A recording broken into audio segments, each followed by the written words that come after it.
প্রিয় দর্শক, আসসালামু আলাইকুম। সকলে এখানে যারা আছে কচুয়ারি নেতা কর্মী, তাদের কাছ থেকে আমরা জানবো আজকে প্রধানমন্ত্রী থেকে ওনারা কি দাবি করতেছে কচুয়াবাসী। বিসমিল্লাহির রহমানির রহিম। আমাদের তারুণ্যের অহংকার তারেক রহমান সাহেব চাঁদপুরের মাটিতে আজকে আসতেছে। আমাদের চাঁদপুরবাসীর দাবি রাস্তাঘাট, আমাদের খাল খনন, আমাদের স্কুল মাদ্রাসার প্রতিষ্ঠানের উন্নয়ন। আমরা এটাই ওনার কাছে আমরা দাবি করি চাঁদপুরবাসী। এই বলে আমি আমার বক্তব্য শেষ করলাম। আসসালামু আলাইকুম। আসসালামু আলাইকুম।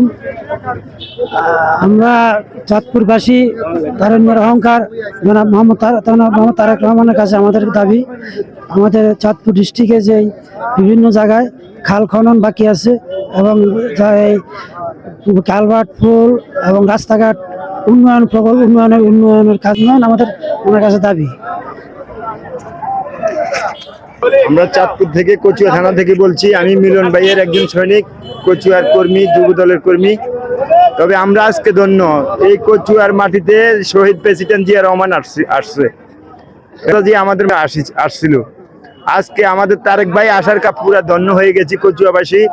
এর জন্য ওনাকে আমরা চির ঋণী থাকবো ওনার কাছে। উনি আসার জন্য ওনাকে আমরা ধন্যবাদ জানাই, আন্তরিক অভিনন্দন জানাই, ফুলের শুভেচ্ছা জানাই। তবে ওনার কাছে একটা দাবি, মিলন ভাইয়ের মাধ্যমে এই কচুয়াকে যেন মাদক মুক্ত কচুয়া করে দেয়, এটাই আমাদের দাবি। আসসালামু আলাইকুম।